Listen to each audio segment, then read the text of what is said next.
levou-me a ti, Senhor, mudou o meu viver.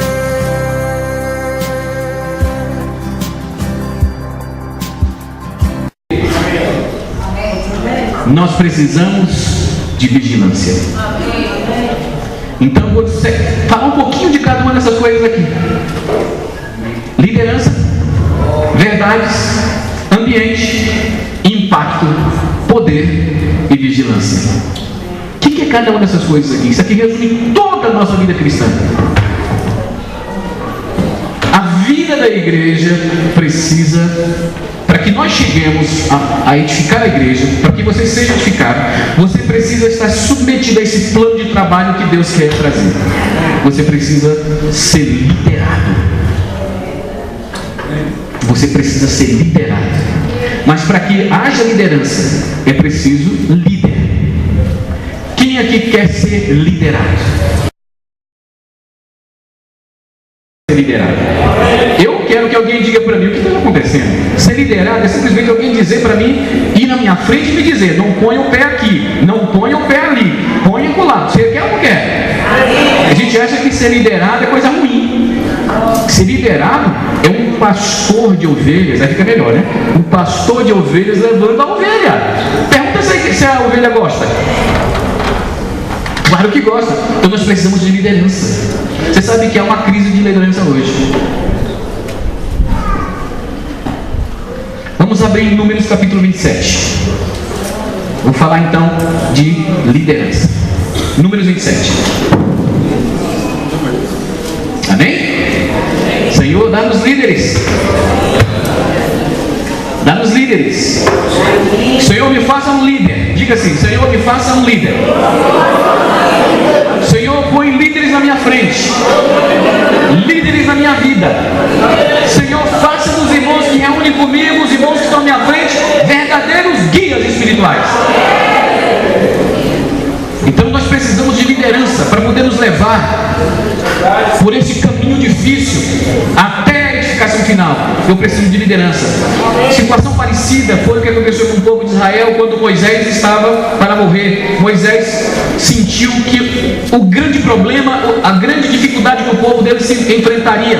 Ele pensou assim: Deus tem um plano para Israel, mas só que tem um detalhe: eu vou morrer. Deus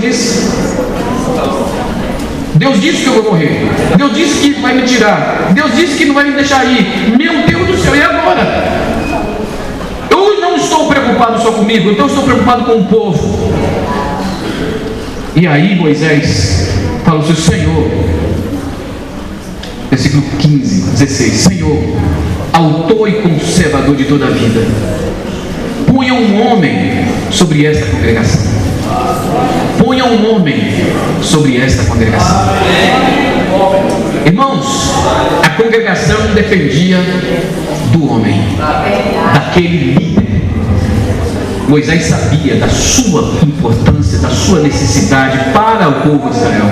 E aí ele orou: Senhor, ponha um homem sobre esta congregação.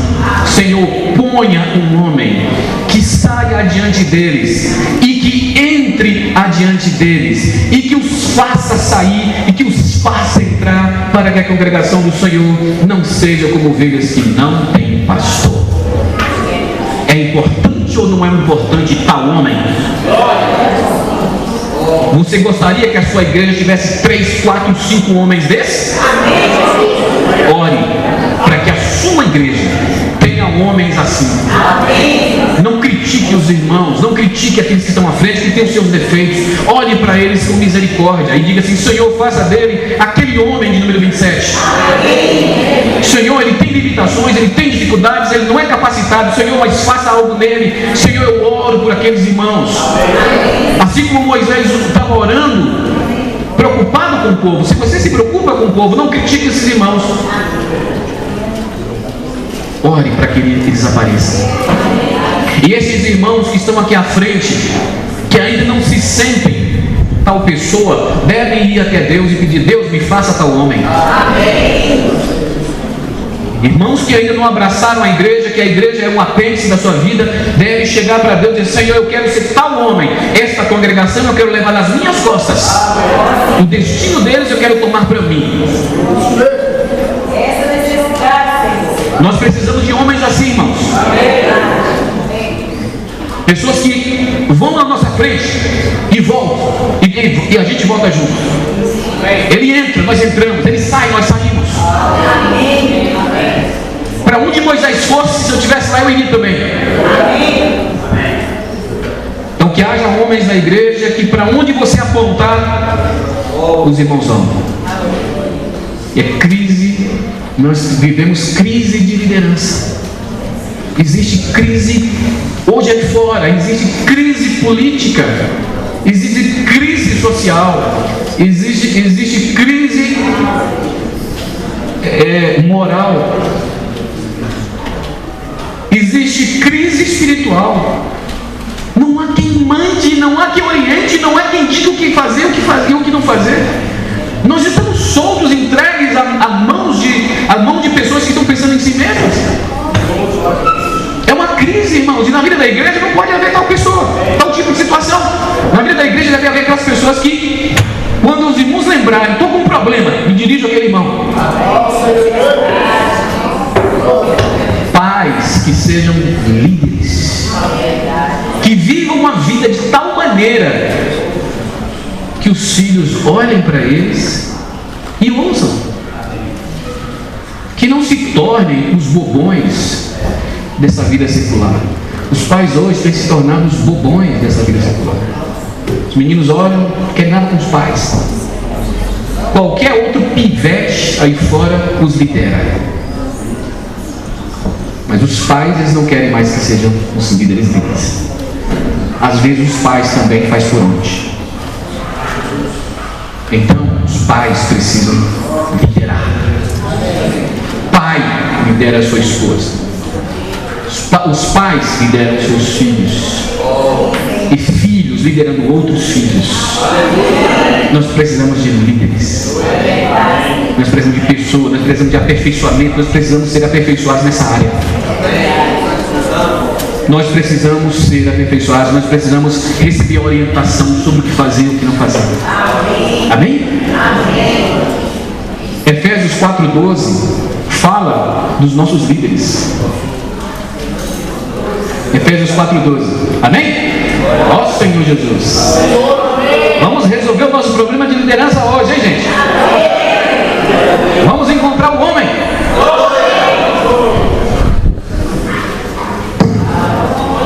4:11. E ele mesmo concedeu uns para apóstolos, outros para profetas, outros para evangelistas e outros para pastores e mestres, com vistas ao aperfeiçoamento dos santos, para o desempenho do seu serviço, para a edificação do corpo de Cristo,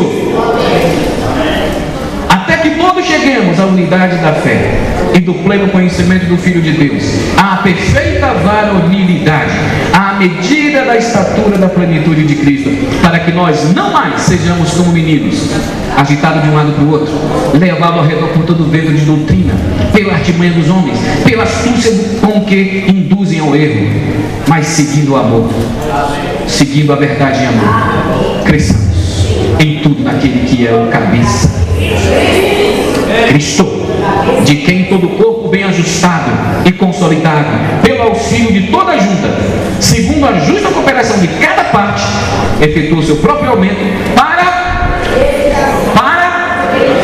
a edificação de si mesmo, para a edificação de si mesmo em amor. Precisa de quê então? De quê? Líderes. Quem são eles? Apóstolos. Nós temos apóstolos, profetas, evangelistas, pastores e mestres, pessoas que podem ajudar e orientar a igreja. Dentre estes que cuidam da igreja, nós temos presbíteros, nós temos diáconos. Quem é o presbítero da sua igreja? Você sabe quem é? Quem é o diácono da sua igreja? Irmão, presbítero, diácono? Não sei muito bem. Parece que é, parece que não é. Quando eu penso que é, ele não é. Quando eu penso que é, ele passa 3 finais de semana sem vir. Aí eu fico confuso. Quando eu penso que é aquele que vai me orientar, ele não aparece na minha vida.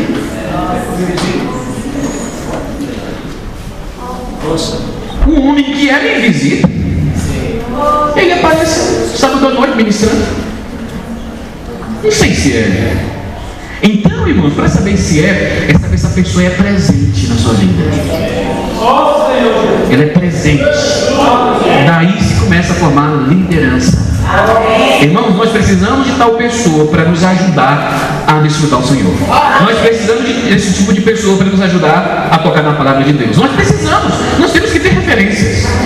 O irmão Domi não é uma pessoa que você, quando olha, sente a vontade de conhecer a Bíblia, e sente a vontade de se doar, e sente a vontade de amar as pessoas muito. Você não tem vontade quando olha para ele? O irmão que se doou, o irmão que se deu tudo, o irmão que deu o que tinha, deixou seu país, deixou sua família. Isso é um líder. E quando eu vejo isso, eu sinto vontade de ser como ele é. Amém. Isso é liderança. Então esse tipo de pessoa falta para a gente. Nós precisamos rogar ao Senhor. Ó Senhor, enche a igreja de irmãos assim. Os grupos familiares, nas reuniões de oração, onde nos pequenos grupos de oração, vocês têm que orar para que Deus mande os homens assim. Amém. Seja homem. Salomão, Davi olhou para Salomão e falou assim: Salomão, vou entregar o reino para você. Só digo uma coisa para você, garoto: seja homem. Porque esse reino não é uma questão, não é uma coisa de menino. Liderança não é uma coisa de menino. Seja, não é macho, é homem. Tenha hombridade. Então, eu rogo ao Senhor para que aqui a igreja seja edificada, que Deus me dê liderança. Ó Senhor Jesus. Hebreus 13, 17. Quem tiver aberto, abra para mim. Leia para mim. Hebreus 13, 17. Obedecei a vossos guias e sede submissos para com eles. Sim. Pois velam por vossa alma. Amém. Como quem deve prestar contas, para que façam isto com alegria. Meu Deus. E não gemendo, porque isto não aproveita a vós outros. Não, quem quer ser líder? Quem quer ser guia? Tem uma parte que diz assim: obedecer aos vossos guias. Aí tem algumas pessoas que têm sede de que as pessoas o fiquem paparicando, de que ele seja o centro das atenções daquele grupo de irmãos. Ele quer ser procurado, ele quer dar a última palavra, ele quer falar, ele quer opinar, e ele tem que ser como ele disse. Ele quer ser um guia, porque guia mexe com o ego, irmãos. Tem uma teoria que dou uma dica para os que querem ser guias: cuidado para que o ego não tome conta. Mas aqui é dito: obedecer aos vossos guias e sede submissos para com eles. A estes homens tais, irmãos, se eles disserem, o que eles disserem, faça. Quando esses irmãos orientarem, faz, obedeça. Porque junto com a orientação dele vem a bagagem. Junto com a orientação dele vem a comunhão dele com Deus. Junto com a orientação dele vem um tempo de Bíblia dele. E junto com a orientação dele vem as experiências que ele colecionou e está com ele. E agora ele está passando para você. Obedeça. Aprendamos a obedecer os nossos guias. O que mais? Eles velam por vossa alma. Ele quer que a sua alma seja transformada, alcance a maturidade, saia de uma situação de infantilidade para uma situação madura, adulta. Velam por vossas almas, como quem deve prestar contas. Como quem deve prestar contas. Irmãos, Você sabe, eu não sou um guia ainda do bom, não. Eu não sou, não. Mas eu me sinto já um pouquinho responsável pela condição espiritual em que os irmãos estão. Quando os irmãos estão bem, eu digo assim, eu acho que tem um pouquinho do que eu falei. Quando os irmãos estão mal, eu também digo assim, eu acho que eu estraguei. Eu acho que eu mexi, eu acho que eu não disse o que tinha que dizer, eu não visitei como tinha que visitar. Eles não estão crescendo, eles estão menino ainda, então umas coisas que são repetitivas, que não mudam. Senhor, onde que eu errei? Então, ao invés de ficar chegando dizendo que esses irmãos não prestam para coisa nenhuma, eu vou dizer assim, Senhor, eu velo pelas almas deles. Senhor, irmãos, e quando nós estivermos bronqueando vocês, é a alma de vocês que nós estamos querendo salvar. Nunca imagine que é pessoal. Existe amor, preocupação. Então esses líderes têm que ser assim. Orem, irmãos, para que haja pessoas assim na frente de vocês. Se tiver, olha, já é uma coisa muito boa, que eles vão ajudar vocês a irem até as portas do reino.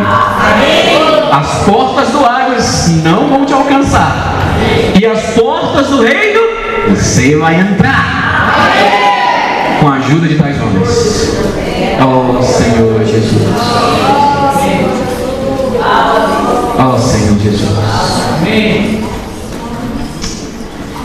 Mas não basta só liderança. Não basta só guia.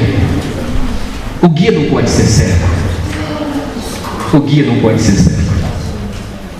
Porque um guia cego leva para o barranco aquele a quem está guiando. Então, irmãos, não pode faltar o que então para o líder, para a liderança? Não pode faltar o que então? Verdades. Não pode faltar a Bíblia. Não pode faltar o plano eterno de Deus. Não pode faltar a visão que governa. Tudo pode ser abalado, mas a visão deste guia não pode faltar. E o que ele tem, o que ele recebeu, ele passa. Ele desfruta a Bíblia e ele passa. Ele lê a Bíblia e ele passa. Ele ganha luz e ele passa. Ele ganha revelação e ele passa. Ele vai passando. As verdades bíblicas, divinas, essenciais vão passando. Você sabe que hoje o mundo é de mentira. Olha, irmãos, falta verdade. Muitas vezes os nossos meninos, os nossos jovens, os nossos filhos, eles vão atrás das mentiras, porque falta verdade. Algumas verdades por eles. Por isso que a liderança precisa criar nos pais o amor pela verdade, que depois vai transmitir para os filhos a verdade, que depois, ao encontrar com seus colegas de escola, não só não serão enganados, mas como ainda colocarão a verdade para eles. Mas hoje a mentira está solta. Então, nós precisamos de verdades. Por isso, irmãos, valorizem as reuniões de sábado à noite. Valorizem os livros que os irmãos possuem. Valorizem o alimento diário. Valorizem a literatura, todo o acervo literário que nós temos.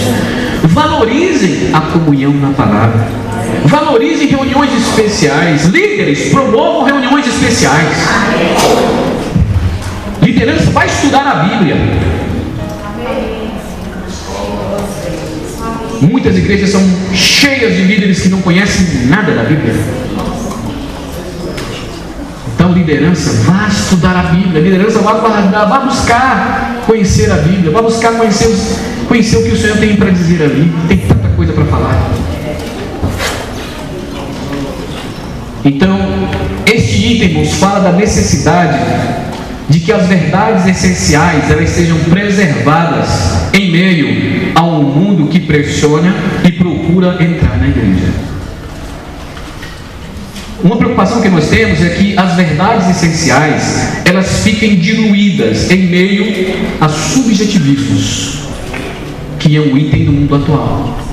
Subjetivismo demais. É verdade para você, para mim não é. Você pensa assim, eu penso de outro jeito. Até mesmo no que diz respeito às coisas espirituais. Você cuida do seu filho do seu jeito, eu cuido do meu. Você acha que é assim? Eu acho que tem que reunir assim. Virou um subjetivismo só. Todo mundo virou Deus. Todo mundo tem uma Bíblia. Todo mundo fez uma Bíblia para si, tem uma Bíblia. Na minha Bíblia é assim que tem que fazer. Subjetivismo demais. Falta verdade. Irmãos, na palavra de Deus, nenhum tio pode ser tirado. Nenhum tio. Você pode até não gostar. Pode até não gostar. Mas diz assim: não herdarão o reino de Deus os que tais coisas praticam. Os que praticam não herdarão o reino de Deus. Ponto. Não adianta, não importa o que diga o mundo atual. O relativismo que as pessoas hoje estão vivendo, não importa isso não. Se a Bíblia diz que não, é não. Se a Bíblia disser que é sim, é sim. Se ela disser pode, pode. Se ela disser não pode, não pode. Se ela disser está errado, está errado. Se comportar assim, amém, está errado. Temos que resolver esse problema. Jesus. Né? Tem um monte de mentiras rodando por aí.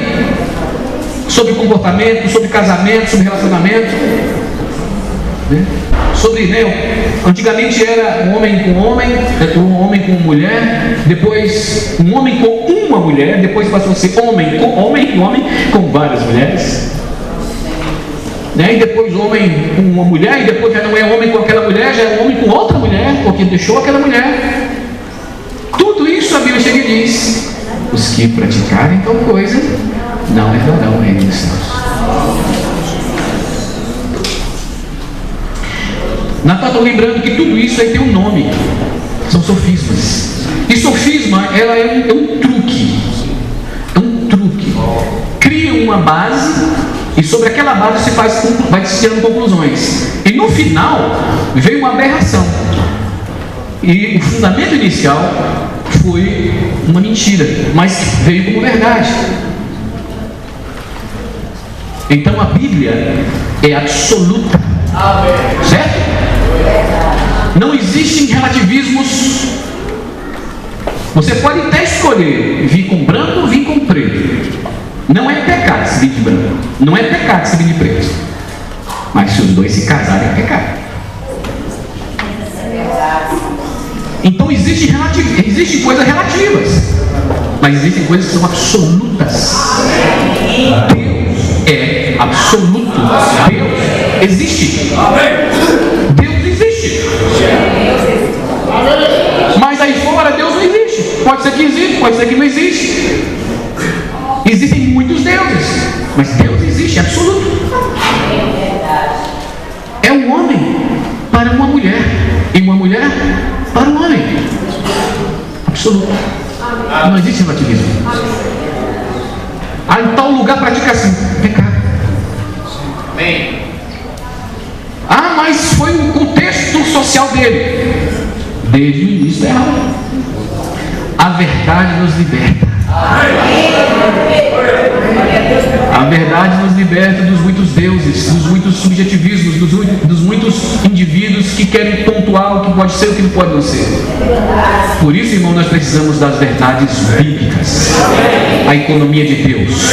Para que o homem foi criado? Como o homem foi criado? O homem caiu. O que aconteceu com o homem? O homem se degradou. O homem se tornou imprestável.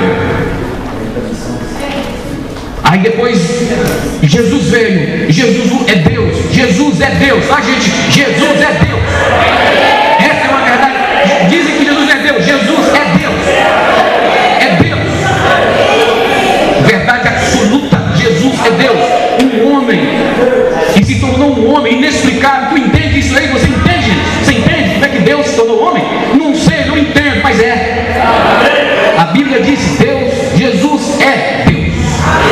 Você sabe onde está isso aí? Na Bíblia.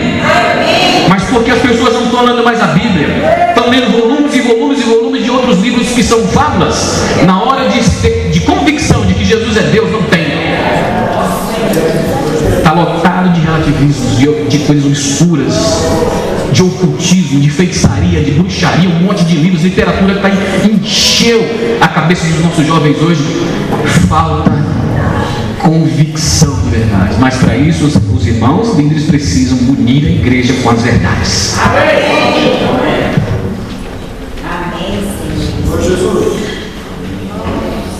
A Bíblia possui uma palavra absoluta para todas as áreas de nossas vidas.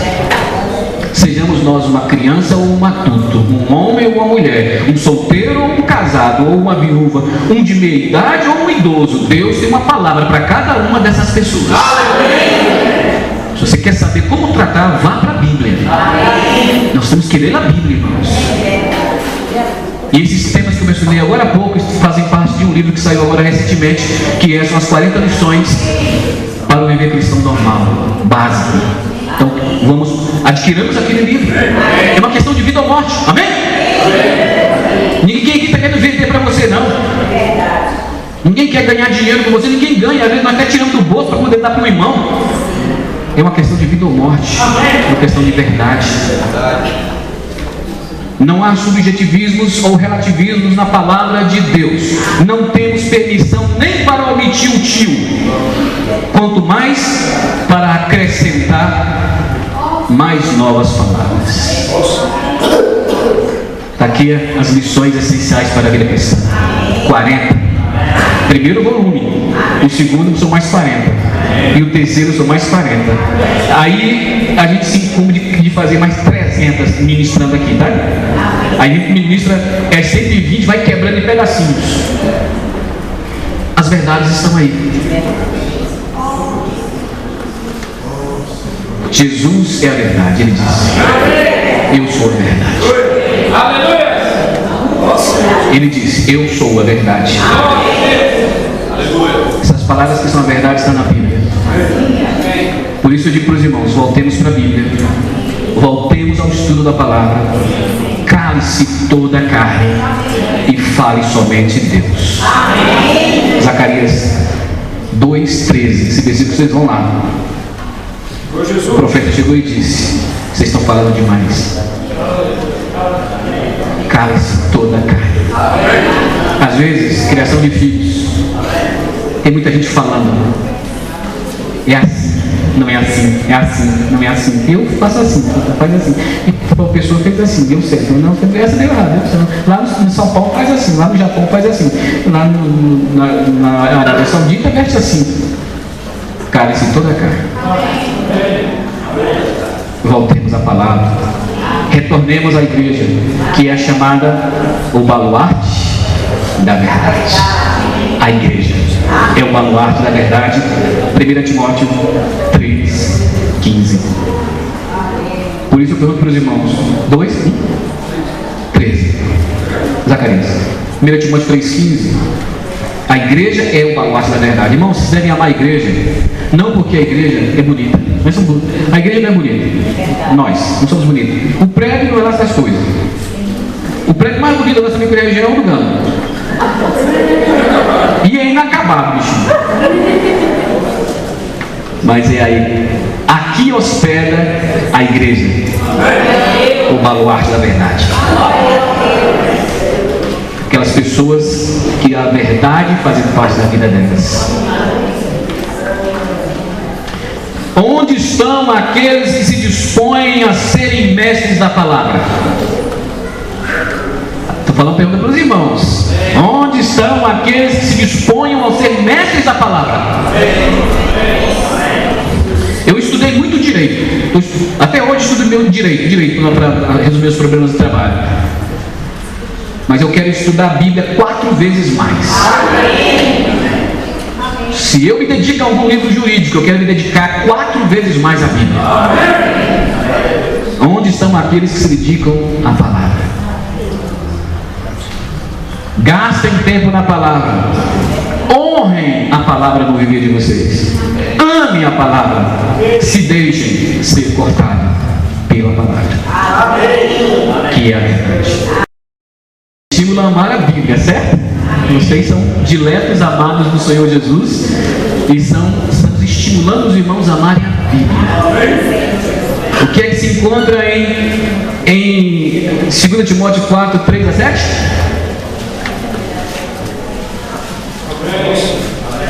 Amém?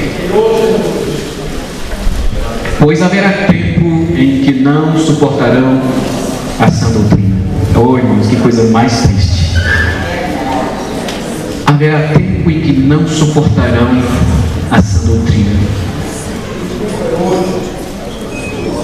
Os pais falarão, os filhos não suportarão.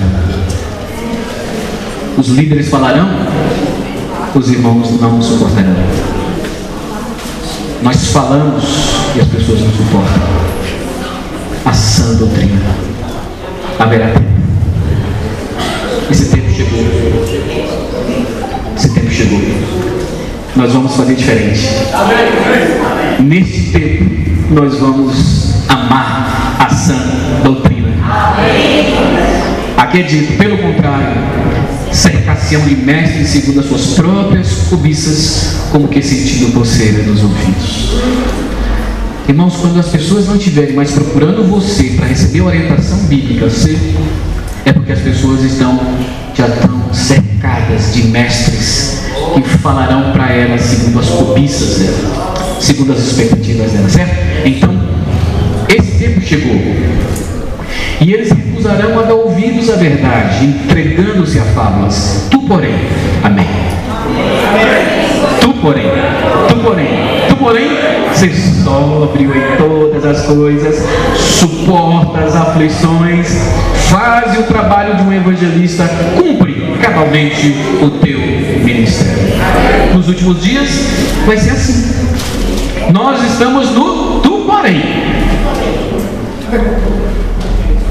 Mas é assim, o mundo é assim. As pessoas vão se cercar de mestres. Ó Senhor Jesus. Bom, eu não vou conseguir falar tudo, mas eu vou tocar, né? Eu falei aqui de que nós precisamos, para ser edificados, nós precisamos de liderança, nós precisamos de verdade, e nós precisamos de ambiente. Gente, se tira o ambiente que a gente acabou. E que ambiente é este? Que ambiente é este? É aquele ambiente chato,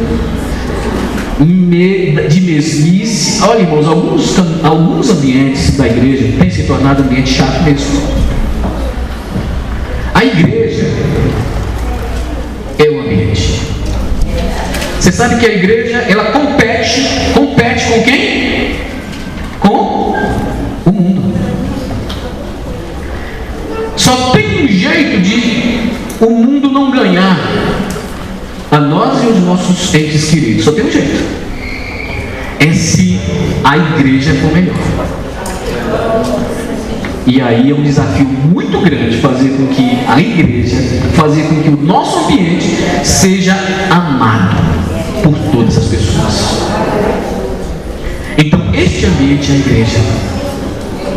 Tem uma irmã em Santa Maria que ela está em Dodói, né? É a esposa do Edivaldo Pérez.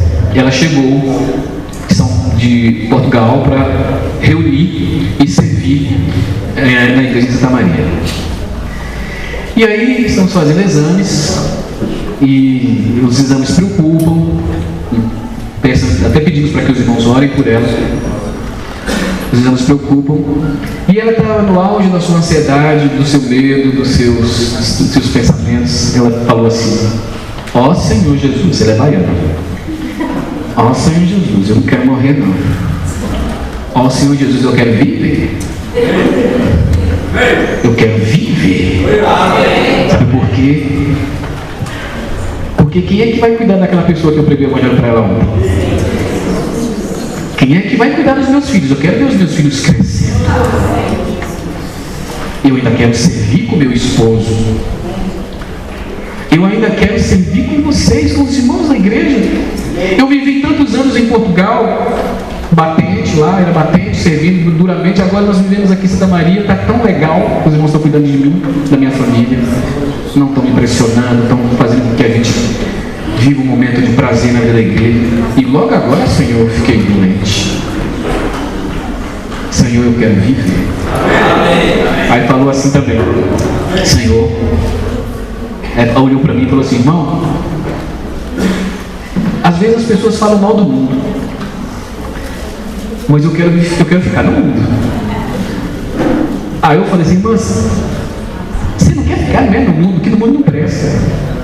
Só tem uma coisa que faz valer a pena o mundo existir neste caos: é Cristo. Você está falando que quer viver a igreja, a vida da igreja, porque a vida da igreja é gostosa mesmo, a vida da igreja é maravilhosa mesmo. A gente se engalfinha, mas depois a gente se abraça. É legal, é bom. Aí eu falei: irmã, é isso que você quer a igreja? Não é isso aí, não é o mundo não, é a igreja. O ambiente de amor. Um ambiente de amor. Irmãos, o que vocês querem? Que tipo de ambiente você quer para viver? Aí Paulo disse: a igreja, o reino de Deus, não é comida, não é bebida, mas é paz, justiça e alegria no Espírito Santo. Um ambiente que tem paz, que tem justiça, que tem alegria. Que jovem não quer um ambiente como esse? É porque às vezes, irmãos, falta alegria. É porque às vezes falta a paz, que é manchada, que é sacudida pelas preocupações da vida. Às vezes os nossos filhos nos veem tão preocupados, tão ansiosos, tão apressados, que nunca sobra tempo para o Senhor e para a igreja. Eles nos veem em ansiedade e em estresse. Falta o ambiente para eles, que é um ambiente de paz. Nossa, que é a igreja. Então a igreja está aqui para proporcionar para você paz, alegria, justiça. Toda coisa ruim que alguém faz para o outro é um ato de injustiça. Se houver justiça na igreja, não tem divórcio. Porque você sabe o que é um divórcio? É uma injustiça de um para com o outro, e uma injustiça para com Deus. Divórcios que afetam os relacionamentos é injustiça. Desespero com o trabalho, falta de paz, ansiedade, estresse. E o resultado disso aí não tem alegria. Quando nós nos reunimos, o que acontece? É apenas o resultado, a união de muitas pessoas que estão vivendo esse tipo de situação. Por isso a igreja quer levar para a gente o quê? Justiça, alegria e paz no Espírito Santo. Então este tipo de ambiente nós temos que construir. Esse tipo de ambiente nós temos que ir. O Colossenses 2, qual é o número dele? Vamos ler Colossenses 2, de 12 a 14. É isso mesmo? Tendo sido sepultados. É isso? Eu estava aqui tendo sido morto, mas meu Deus do céu. Aleluia. Ambiente. Colossenses 2, 3. Pensai nas coisas. Revesti-vos, pois, como eleitos de Deus, santos e amados, de eternos afetos de misericórdia. Olha, irmãos, se alguém aí fora souber que existe esse ambiente, como está sendo descrito aqui, ele vem correndo. Revesti-vos, pois, como eleitos de Deus, santos e amados, de eternos afetos de misericórdia.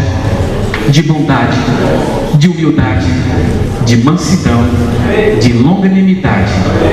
Suportai-vos uns aos outros, perdoai-vos mutuamente, caso alguém tenha motivo de queixa contra outrem. Assim como o Senhor vos perdoou, assim também perdoais vós. Acima de tudo, porém, esteja o amor. O amor é o vínculo da perfeição.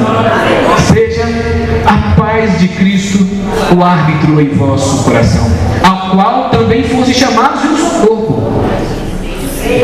Seja agradecido, mal agradecido.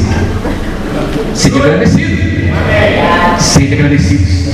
Habite ricamente em vós a palavra de Cristo. Instruí-vos e aconselhai-vos mutuamente em toda sabedoria, louvando a Deus. Salmos, hinos, cânticos espirituais com gratidão no vosso coração. Esse aqui é pronto. É festa. Cânticos, salmos, hinos espirituais. Como disse Diego, vida para todos. Vocês percebem, irmãos? Na vida da igreja nós brigamos, mas nós pedimos perdão. O problema não é brigar, o problema é não pedir perdão. A gente briga, é não pedir perdão, é briga. Aí vai acumulando coisas. E aí fica difícil depois lidar com aquele monte de coisa acumulada. Mas aí vai liberando para perdoar. Então, palavra de carinho, palavras gentis, isso é o ambiente da vida da igreja. Oh Senhor Jesus!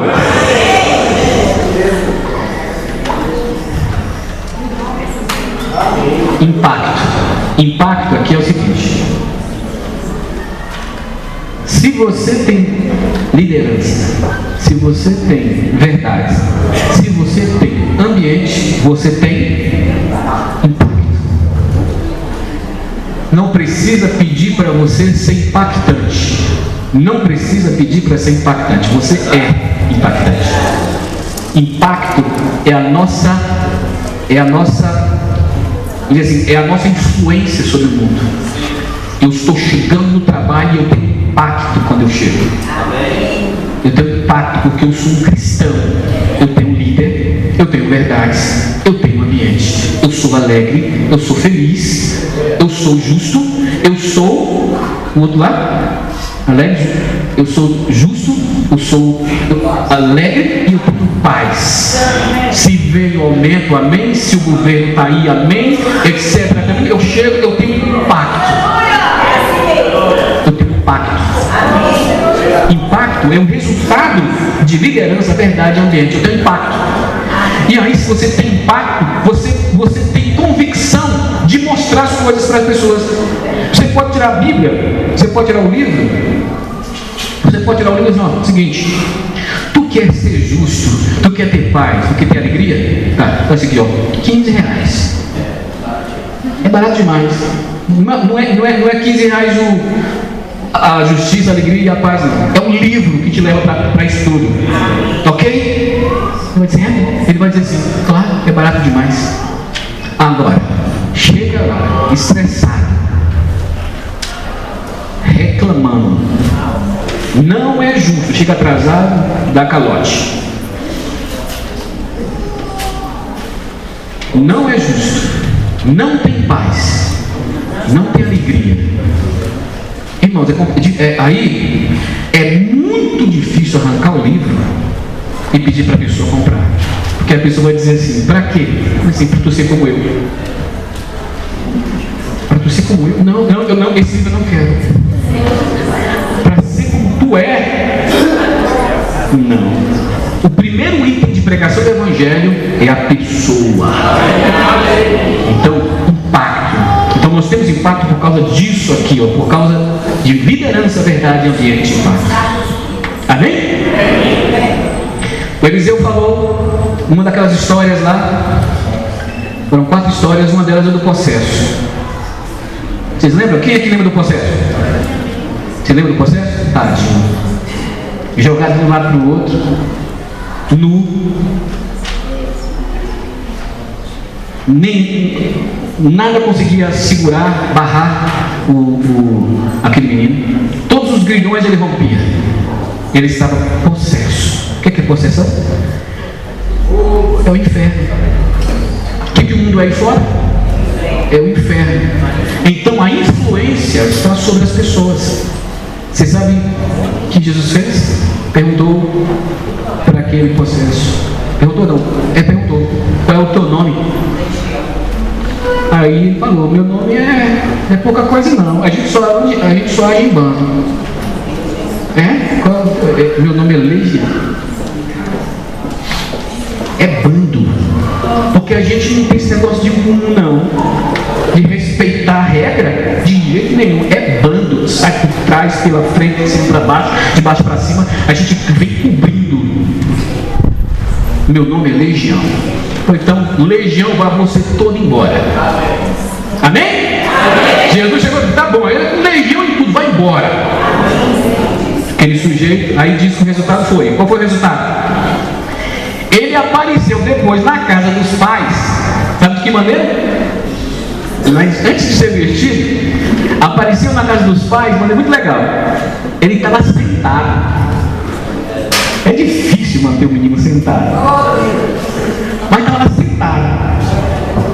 Aí diz que em perfeito juízo e vestido. O que o mundo quer fazer com a gente hoje é nos fazer rebeldes, agitados. Nós não sentamos. Quer nos fazer sem roupa. Por isso, tudo que diz respeito à moda é influência do mal, influência do inferno. Decote, etc. Tal. Até moda legal, uma moda legal também tem que ter muito cuidado. Vestido e em perfeito juízo. Côncio está acontecendo. Aí, este menino falou o seguinte: ficou tão impressionado, ficou tão agradecido a Deus pela salvação que ele teve, que ele chegou para o Senhor e falou assim: me permite ir contigo, Jesus. Me permite ir contigo, eu quero ser teu discípulo. O que Jesus falou para ele? Não. Eu levo alguns comigo, os outros não. Você vai voltar para a sua casa. O primeiro lugar de pregação do evangelho de impacto é a sua casa. Mostre para os seus pais que você é diferente. Volte para a sua casa e conta para as pessoas como o Senhor te salvou e como Ele teve compaixão de ti. Isso é pregação do evangelho. Isso é impacto. Então, nós usamos livros, usamos um monte de coisas, no café, livro, etc, como um complemento do verdadeiro evangelho. O verdadeiro evangelho é o que Deus fez na minha vida. Esse é o verdadeiro evangelho. Esse é o impacto. E esse impacto, irmão, está faltando para a gente. Onde nós chegarmos, as pessoas olharem para nós e dizem: eu quero ser como você. Mas não é porque tudo está bem. Não tem uma música que diz: não é porque tudo está bem. Como é que é a música mesmo? Essa paz que eu sinto em minha alma não é porque tudo me vai bem. Essa paz que eu sinto em minha alma é porque eu amo meu Senhor. Não importa a segurança, não, mas pelo amor. Não importa, alegre estou. Não é porque tudo vai bem. Não é porque tudo vai bem, é porque tem impacto na minha vida. Ele fez algo na minha vida. Meu irmão, aí eu pego, quando eu chego, aí eu olho isso aqui e falei: vai por mim. Que? Vai por mim. Aí o cara assim: quanto é que é? É só um café, 15 reais. Vai por mim. Isso é um impacto, irmãos. A igreja precisa de impacto desse tipo. Jesus falou assim, para paralítico que Eliseu falou. Está tudo bem com você agora. Você não é mais paralítico. Vai, toma o teu leito e anda. Irmãos, São Jesus é muito maravilhoso. Ele poderia ter dito assim: vai, anda. Sabe o que Jesus falou? Na tua mochila ponha o leito. Para onde você for, você vai levar o leito. Vai, toma o teu leito e anda. Era para ser assim: deixa o teu leito e anda. Mas o que ele disse? Pega o leito, coloca nas costas e vai. As pessoas vão dizer assim, vão ver você caminhando e vão descobrir que você, e alguns que te viram vão dizer assim: é o leito dele. Mas para quem nunca viu o leito dele, nunca soube que ele era paralítico, o leito está lá para falar. Quando a pessoa estiver andando, existe um leito, ou seja, eu era acamado, eu era paralítico. As pessoas olham e dizem: você era, eu era paralítico, eu era paralítico, eu era paralítico, eu era paralítico. Aí as pessoas dizem assim: você era paralítico? Eu era paralítico. Aí eu conto a minha história, eu era paralítico. Irmãos, todos nós somos paralíticos. Todos nós temos um leito. Todos nós podemos contar a nossa história. Todos nós temos evangelho. Todos nós temos evangelho. Mas não é porque tudo vai bem. Às vezes vai mal. Às vezes vai mal. Às vezes você vai mal. Às vezes as pessoas olham para você e dizem assim: eu não entendo como é que você ainda veio trabalhar. Eu não entendo. Porque era para você ter ficado em casa e morrido nas suas depressões, nas suas tristezas, pelo que aconteceu com a sua família, ou com seu filho, ou com a sua filha, ou com o seu trabalho, ou com o seu esposo, mas você está aqui trabalhando inteiro. As pessoas dizem assim: está aqui, eu era paralítico, não é porque tudo foi mal na minha vida que eu não vou agradecer o Senhor. Sei lá por que aconteceu isso, sei lá por que aconteceu isso, mas eu sei de uma coisa: o Senhor é fiel. Ele é fiel. Não sei, irmão. Está doído, estou com leito, não está fácil, mas estou aqui para contar a minha história. Deus está me sustentando, irmãos. Isso é impacto. Não é? Poder. Poder. O poder veio. O poder é o Senhor Jesus. Seja curado em nome de Jesus. Num dia que eu disser isso, ele tem que ser curado. Poder. Os sinais e os prodígios vão me acompanhar. Se eu fizer as coisas segundo o Senhor Jesus, o poder virá e ele vai chancelar a palavra que eu falar. Por isso, não tenhamos medo de orar. Não tenhamos medo de orar. Alguém falou assim: tem uma pessoa que está doente, ela quer que nós oremos por ela. Aí aquela timidez de não orar pelas pessoas, medo da cura e orar e não ser curado, eu não vou orar não, eu vou dizer assim: Senhor, seja feita a tua vontade. Mas a pessoa está dizendo assim: ora por mim, ora por mim, ora por mim, eu quero ser curado. Você vai fazer o quê? Ore pela cura da pessoa. Se ela vai ser curada, é outra história. Mas você tem que ouvir o clamor: Senhor, ora por mim, me cura aí, irmão, me ajuda. Eu vou orar para que o Senhor te cure. Agora o restante é com ele. Senhor Jesus, cura essa pessoa. Se o Senhor não curar, aleluia. Mas nós não podemos ficar com medo. Nós não podemos negar esse tipo de oração. Não podemos negar. Amém? Para terminar aqui, vigilância. Vigilância é o quê? Vigia, irmão. Para que isso? Jesus pode voltar amanhã. E acabou. Viva a vida da igreja como se fosse o último dia. Vigilância. Jesus falou: vocês não sabem a hora e nem o dia. Vocês não sabem a hora e nem o dia. Vocês não podem ser bobos. Não podem viver como se o mundo não fosse acabar, como se eu não fosse voltar. Amém? Amém. vigilâncias. Você acha que a gente tem assim um programa de atuação agora? A gente tem um projeto para poder viver agora? A gente já tem um projeto, só que nós queremos relembrar isso aqui. Vigilância. Senhor Jesus, obrigado. Oh Senhor Jesus, precisamos de Ti, Senhor. Nós precisamos de um comportamento, Senhor, que seja adequado, vinculado a tudo isso. Senhor, é tudo tão grande, Senhor. Encontrar homens que liderem-nos não é tão fácil. Pessoas que amem as verdades e não fiquem em mentiras não é tão fácil. Pessoas, ambiente como esse, Senhor, só a Tua misericórdia. Senhor, dá-nos impacto. Senhor, dá-nos o Teu poder. Senhor, me faça viver como se fosse o último dia.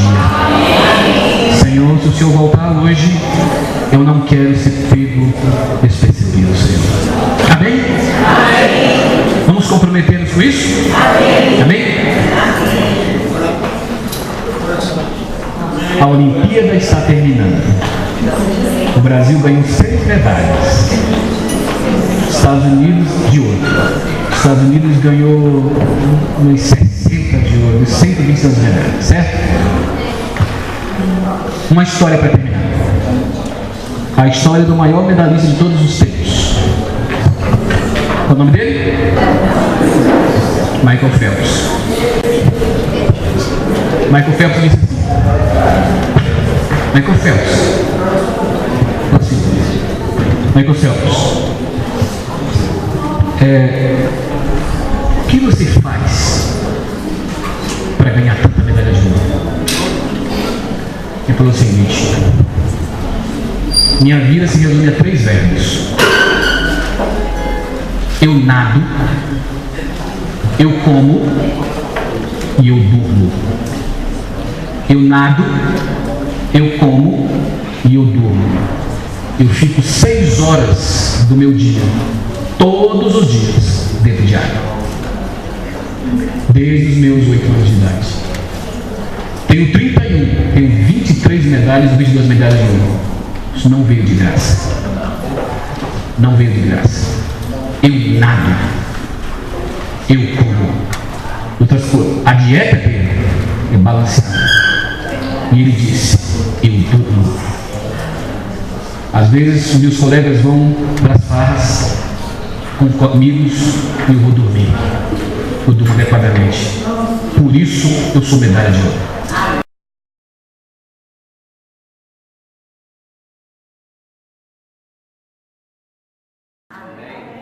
Aí perguntaram para ele assim: qual é a orientação que você dá para um menino que quer nadar? Sabe o que ele disse? Que essa criança leve a natação a sério. Irmão, nós precisamos levar isso a sério. Amém! Sério. Ser sério. Se Michael Phelps, que está lutando uma medalha que hoje tem e amanhã não tem mais graça. Não é combustível. E nós? Aleluia! Irmãos, nós? Combustível! Ah, não! Eu quero ser líder. Ah, eu quero ver as verdades. Eu quero promover esse ambiente. Sim, eu quero ter impacto. Eu quero ter poder. Eu quero vigiar. Eu não vou levar isso a sério. Michael Phelps, um atleta humano. E a Bíblia diz que nós somos os atletas de Deus. E Paulo disse: eu esmurro o meu, eu reduzo a escravidão. Aqui não vai ter, irmãos, nenhuma justificativa para nós. A gente precisa dar o sangue para isso. Amém? Eu tinha mais 10 histórias horríveis para contar para você. Não vai dar tempo.